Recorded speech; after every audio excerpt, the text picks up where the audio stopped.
Sisimulan na ang pagla-lockdown ng batasang pambansa sa susunod na linggo para matiyak ang seguridad ng buong pasilidad. Ilang araw bago ang nakatakdang State of the Nation address ng Pangulong Bongbong Marcos Jr. Nasa 90% naman na raw natapos ang mga isinasagawang renovation sa loob at labas ng Kongreso. Si Kim Salinas may balitang A to Z.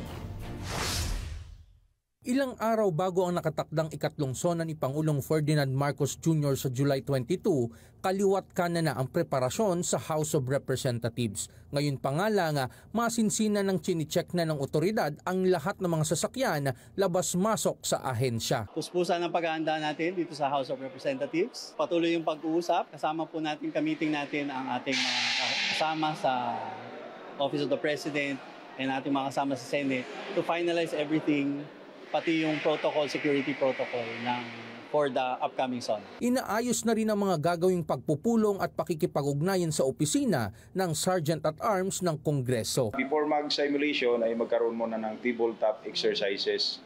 So doon po ay pag-usapan lahat, ano yung mga units involved, ano yung kanya-kanyang tasking, in case of whatever scenarios na magkakaroon tayo during the SONA. Sa susunod na linggo kasi, sisimula na ang pagla-lockdown ng batasan para masiguro ang seguridad sa lugar. Ang lockdown ay mag-start ng 12:01 Thursday, based sa dati na pag-usapan. Kaya naman isinasapinal na maging ang pagsiset-up ng mga kagamitan, patapos na rin daw ang isinasagawang mga renovation sa loob at labas ng Kamara. Nung nag-meeting sa Malacan, 90%. And I think lahat naman po sa House is doing everything to finish lahat ng renovations before the SONA. Tuloy-tuloy naman na ang paghihigpit ng kapulisan sa seguridad para matiyak na magiging mapayapa ang paglalahad ng ulat ng Pangulo sa bansa. So magkakaroon tayo ng road clearing operations, magkakaroon tayo ng series of simulation exercises,